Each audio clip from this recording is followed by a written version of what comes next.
이 복된 대림절 첫 주일 이 아침에 저에게 주시는 하나님의 말씀, 신약 성경 고린도전서 말씀입니다. 고린도전서 1장 3절부터 9절까지의 말씀입니다. 고린도전서 1장 3절부터 이 귀한 계시의 말씀을 봉독할 때에 함께 하나님의 음성을 들으실 수 있기를 바랍니다. 하나님 우리 아버지와 주 예수 그리스도로부터 은혜와 평강이 있기를 원하노라. 그리스도 예수 안에서 너희에게 주신 하나님의 은혜로 말미암아 내가 너희를 위하여 항상 하나님께 감사하노니, 이는 너희가 그 안에서 모든 일 곧 모든 언변과 모든 지식의 풍족함으로 그리스도의 증거가 너희 중에 견고하게 되어 너희가 모든 은사에 부족함이 없이 우리 주 예수 그리스도의 나타나심을 기다림이라. 주께서 너희를 우리 주 예수 그리스도의 날에 책망할 것이 없는 자로 끝까지 경고케 하시리라. 너희를 불러 그의 아들 예수 그리스도 우리 주와 더불어 교제하게 하시는 하나님은 미쁘시도다. 하나님의 말씀입니다. 아멘.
오늘 또 특별 찬양 참 감사를 드립니다. 이제 성탄의 계절 맞이했습니다. 특별히 저희 이제 교회가 이사혼 후로 처음 맞는 성탄 계절입니다. 보시면 아시겠지만 대림절 맞아서 참 아름답게 이 앞에 장식을 했습니다. 저희의 마음, 성탄을 기다리는 저희의 그 기쁨, 아주 하나님께서 기뻐하시리라 생각이 됩니다. 우리 준비하신 집사님 특별히 감사를 드리고요. 또 오늘 또 예배를 위해서 수고하신 모든 예배위원 집사님들 참으로 감사를 드립니다. 이번 주일부터 4주간 대림 주간입니다. 예수 그리스도의 오심을 기다리는 절기입니다. 2000년 전에 오셨습니다. 세상 죄를 다 용서하셨습니다. 그리고 다시 오십니다. 이 세상을 심판하시고 영원히 다스리십니다. 오늘도 저희에게 오십니다. 회개하고 하나님의 자녀가 되게 하십니다. 그리고 우리와 교제하시기를 즐겨 하십니다. 대림절은 교회 달력의 첫 달입니다. 시작입니다. 한국의 음식 달력은 음력 달력은 벼농사와 관계가 있지요. 한국의 음력 달력은 벼농사를 중심으로 만들어졌습니다. 예를 들면 입추는 객토를 시작하고, 우수에는 거름을 준비하고, 또 경칩에는 논을 갈고 거름을 주고, 입하에는 모판을 만들고, 소만에는 모내기를 시작한답니다. 이스라엘의 달력은 이스라엘을 구원하신 하나님의 그 은혜를 기념하고 있습니다.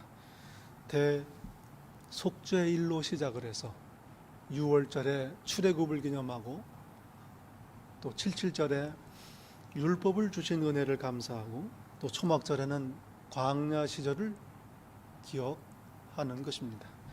이렇게 달력은 그 나라가 무엇을 중심으로 삶을 영위하는가 보여줍니다.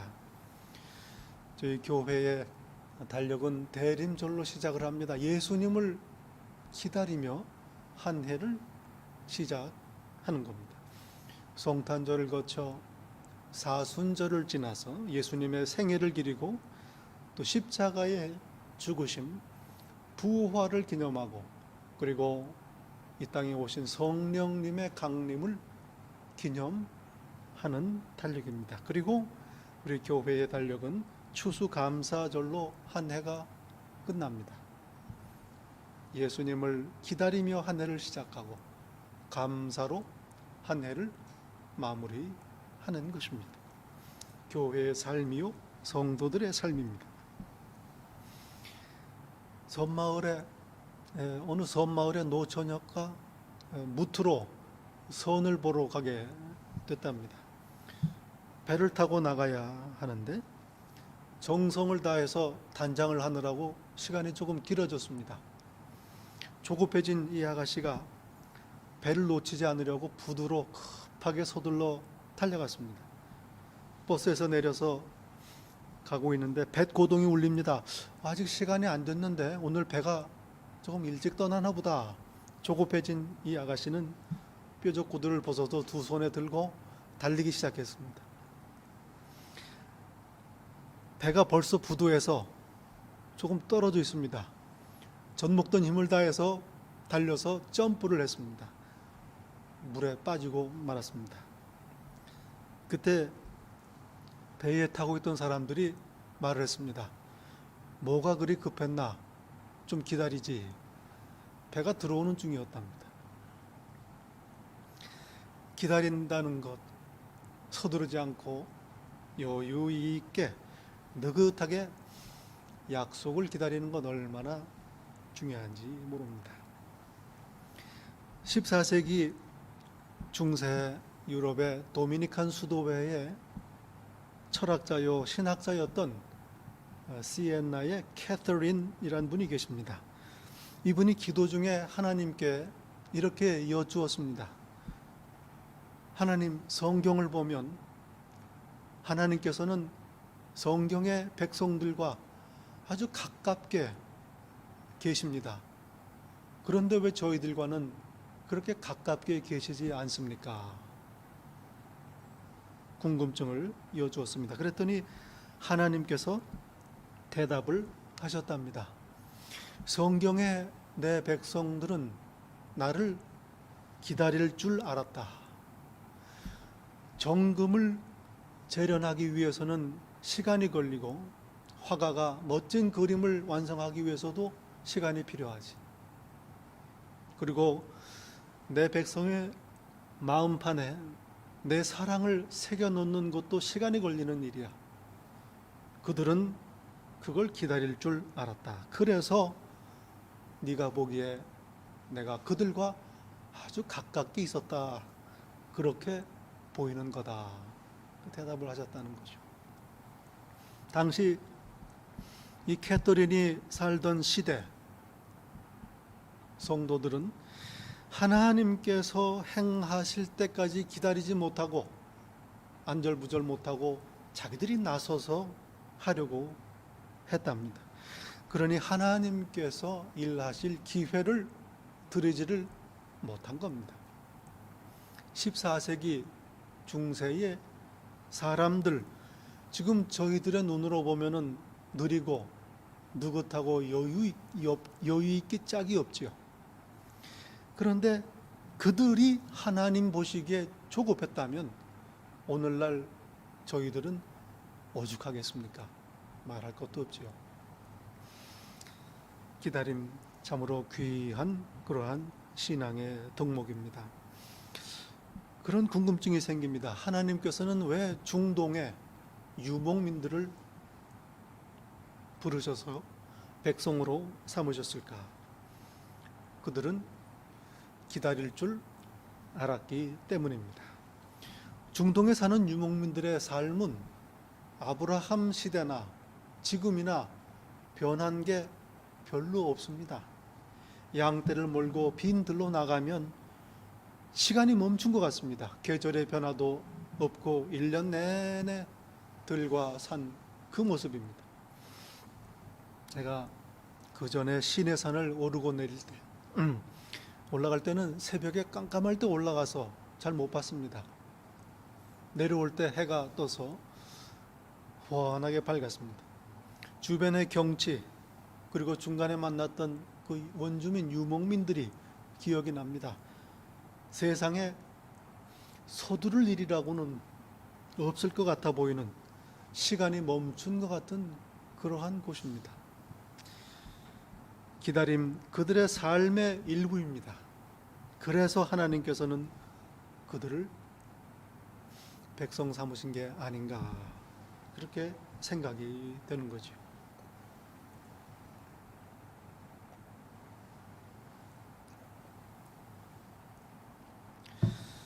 우리 기다림은 기독교 신앙의 특징입니다. 기다리는 신앙입니다. 끝이 있기 때문입니다. 창조로 시작된 이 세상 마지막이 있습니다. 그 끝은 예수님의 오심입니다. 예수님께서 이 땅에 오셨습니다. 어둠의 역사가 끝이 났습니다. 예수님께서 이제 다시 오시면 이 세상은 완전히 끝이 납니다. 개인적으로도 그렇습니다. 예수님께서 내 마음에 오시면 죄와 사망 권세 아래에 있던 나의 옛 삶은 끝이 납니다. 예수님께서 다시 오시는 날 우리의 선한 싸움은 끝을 맞게 되는 것입니다. 이렇게 기독교 신앙은 끝이 있습니다. 마지막 구원의 완성입니다. 하나님의 나라가 이 땅에 온전히 이루어지는 날입니다. 그러니 기다리는 겁니다. 고대하는 것입니다. 죄송하지만 저 히터를 조금 꺼줄 수 있으실까요?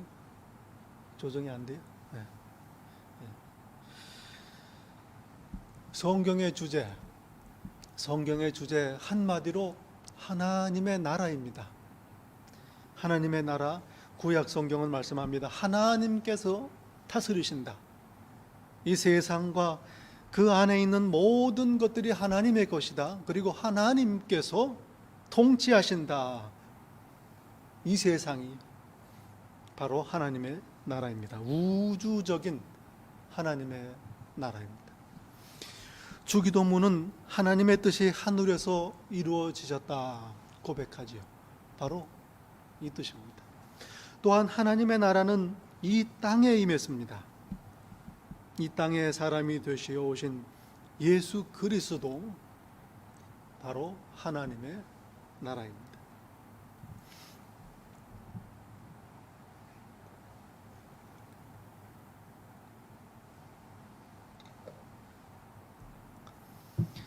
성경을 보면 바리새인들이 예수님께 여쭈는 대목이 있습니다. 하나님의 나라가 어느 때에 임하나이까? 예수님께서 대답하십니다. 하나님의 나라는 볼 수 있게 임하는 것이 아니요 또 여기 있다 저기 있다고도 못하리니 하나님의 나라는 너희 안에 있느니라. 너희 안에 있느니라. 지금 너희 가운데에 있다, 이 말씀입니다. 바로 예수님 자신을 두고 하시는 말씀입니다.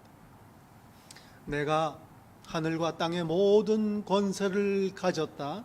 내가 세상을 다스린다. 내가 왕이다. 너희와 지금 함께 이 자리에 있는 내가 바로 하나님의 나라다 말씀하는 겁니다. 바리새인들이 보지 못할 따름입니다. 이 땅에 오신 독생자 예수께서는 하나님의 나라를 임하게 하셨을 뿐 아니라 예수님 자신이 바로 이 땅에 오신 하나님의 나라십니다. 동시에 누구든지 그를 믿는 자, 그 이름을 영접하는 자는 하나님의 나라를 영접합니다. 믿는 자에게 하나님의 나라가 임하는 겁니다. 찬송가 참 귀한 찬송이 있지요. 높은 산이 거친 들이 초막이나 궁궐이나 내 주 예수 모신 곳이 그 어디나 하늘나라. 이 찬송이 나의 찬송이 되는 겁니다. 예수님을 믿는 자는 하나님의 나라에 들어온 겁니다. 그리고 하나님의 나라에 들어온 자들의 모임, 교회, 이렇게 이 땅에 세워진 하나님의 나라입니다.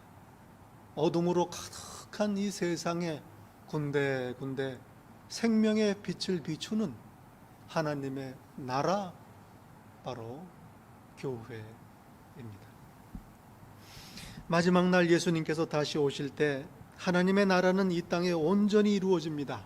뜻이 하늘에서 이룬 것과 같이 땅에서도 이루어지이다. 기도가 이루어지는 순간입니다. 왕의 왕 주의 주 예수 그리스도께서 이 세상을 심판하시고 영원히 다스리시게 되는 겁니다.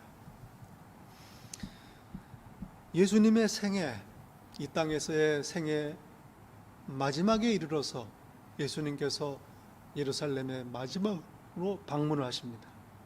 그때의 제자들이 마지막 때에 대해 여쭙니다. 마지막 때가 언제이니까?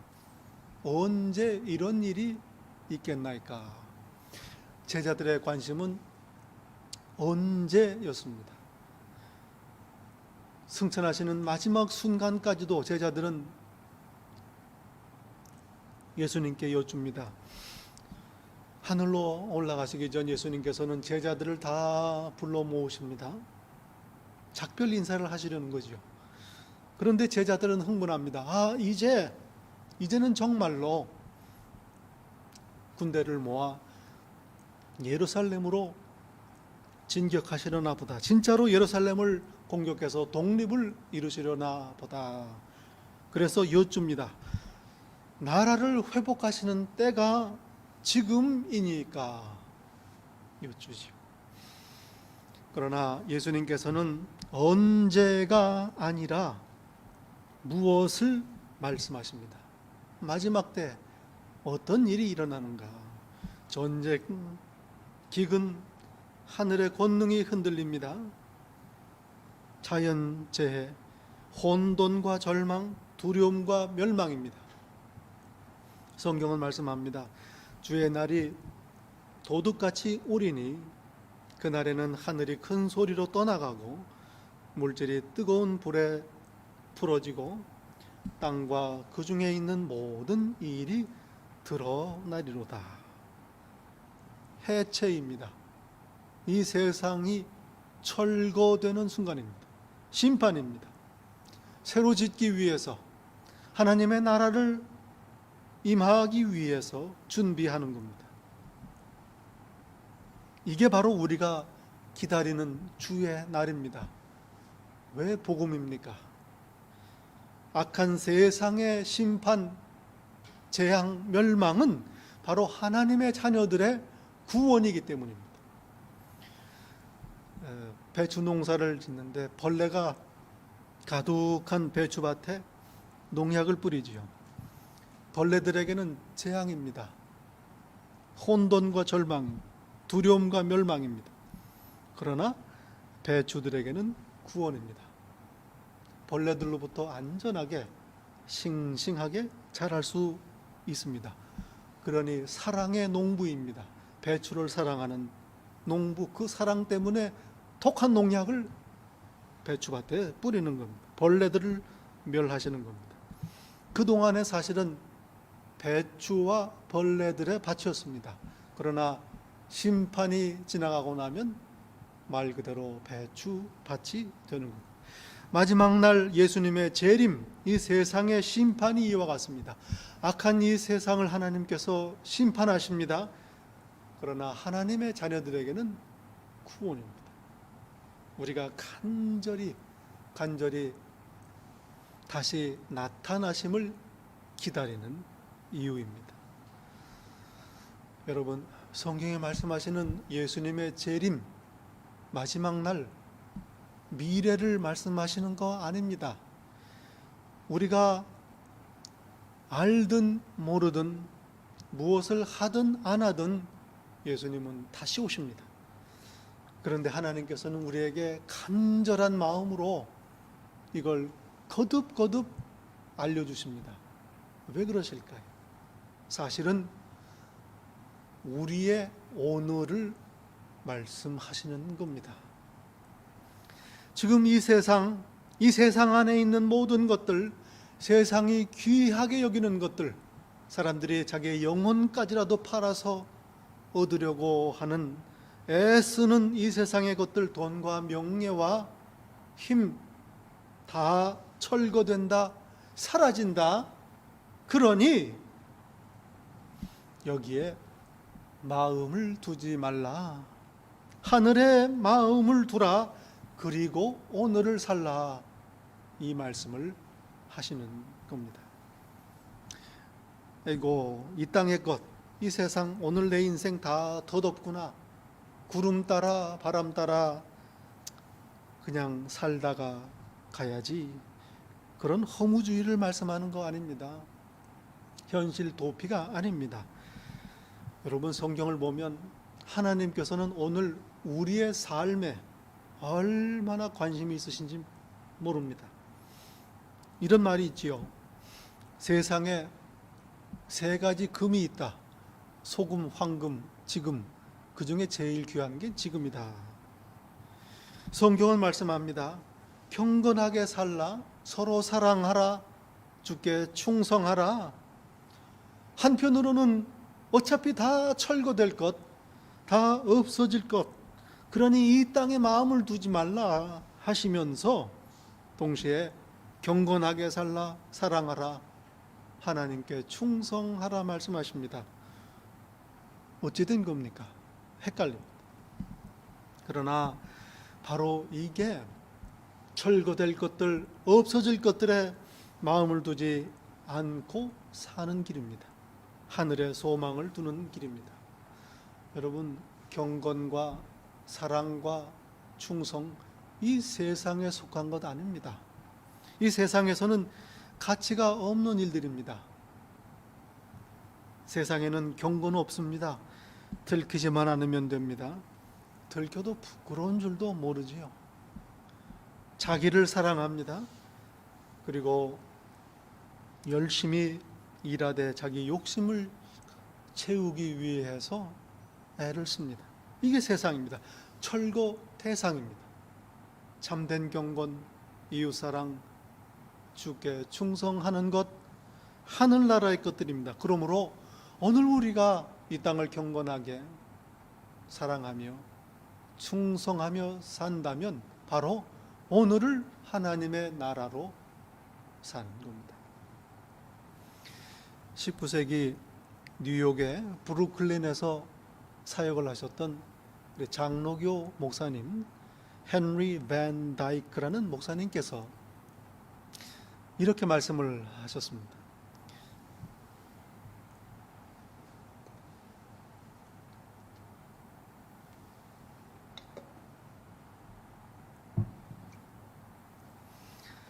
기다리면 시간이 너무 안 간다. 두려운 일은 너무 빨리 온다. 슬퍼하면 시간이 너무 길다. 기쁜 시간은 너무 짧다. 그러나 사랑하게 되면 시간이란 건 없다. 이렇게 말씀하셨습니다. 맞습니다. 기다리는 거 참 지루합니다. 시간이 더디 갑니다. 냄비를 쳐다보고 있으면 물이 안 끓는다는 거죠. 기다리는 것 얼마나 지루하고 시간이 천천히 가는지 모릅니다. 그런데 사랑하는 자들에게는 시간이란 건 의미가 없습니다. 얼마나 시간이 지났는지, 지금이 몇 시인지, 얼마가 남았는지 아무 상관이 없는 겁니다. 사랑은 원래 끝이 없기 때문입니다. 영원이란 게 바로 이런 겁니다. 하나님은 사랑이시다. 바로 이 말씀입니다. 영원하신 하나님의 사랑을 받는 자, 그 사랑을 품은 자는 하나님의 영원함을 누립니다. 그러므로 저희가 서로 사랑하면 이 순간 오늘이 이미 영원한 하나님의 나라가 되는 겁니다. 예수님께서 저에게 주신 새 계명, 다름 아니라 서로 사랑하라. 이 계명을 주신 이유가 바로 여기에 있는 겁니다. 오늘 고린도전서 본문에서 말씀하십니다.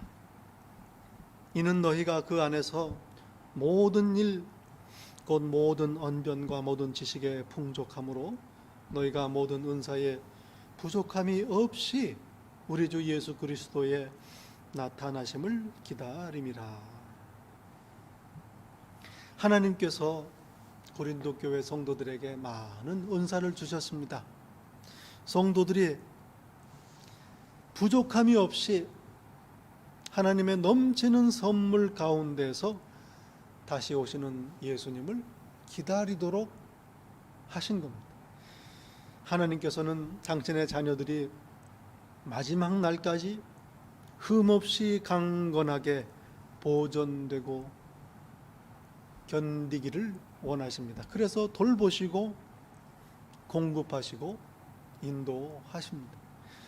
오늘 저희에게 하나님께서 넘치게 은혜를 베푸시는 이유가 거기에 있습니다. 저희에게 많은 은사를 주시지요. 그 중에 은사 중에 제일은 사랑이라. 예수님께서 저희를 사랑하시는 그 사랑으로 서로를 사랑하는 겁니다. 그러면 견고하게 부족함이 없이 우리 주 예수 그리스도의 나타나심을 기다리게 되는 겁니다. 오늘 본문 마지막 구절에서 바울 사도는 이렇게 찬양합니다. 너희를 불러 그의 아들 예수 그리스도 우리 주와 더불어 교제하게 하시는 하나님은 미쁘시도다. 예수님 다시 오신다 약속을 주셨습니다. 우리에게 소망을 주셨습니다. 그리고 부족함이 없도록 오늘을 기다리게 인도하십니다. 신실하신 하나님, 미쁘신 하나님의 은혜입니다. 기도하겠습니다.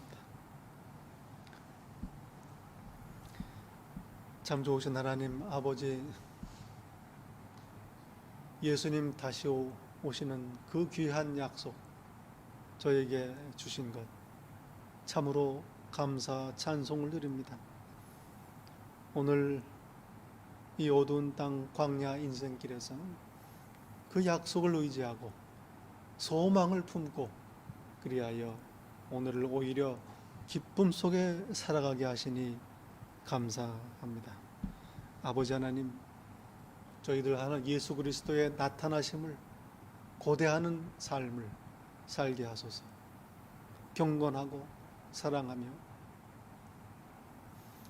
그리하여 하나님 기쁘시게 하는 그런 충성된 귀한 삶을 살도록 인도하여 주옵소서. 예수님 이름으로 기도하옵나이다. 아멘.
이제는 우리 주 예수 그리스도의 은혜와 아버지 하나님의 사랑과 성령님의 교통하심, 다시 오시는 예수님 나타나심을 기다리며 오늘을 예수 안에서 살기로 다짐하고 소망하는 이 자리에 머리 숙인 성도 한 사람 한 사람 머리 위에 우리 주님 다시 오시는 그날까지 늘 함께 있을지다. 아멘.